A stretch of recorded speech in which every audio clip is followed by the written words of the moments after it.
ayan, na-tape na po natin and ready na po siya for pick up. Schedule ko na lang po bukas or maybe the following day. Depende sa how busy sila para pick upin ang ating mga boxes.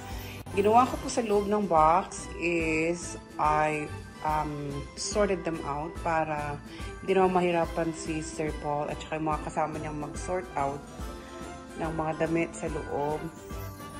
At sila po ay masyadong busy. And then, yung mapupunta kina Madeline's family, na-address ko na po siya properly para hindi po tayo magkakaroon ng confusion.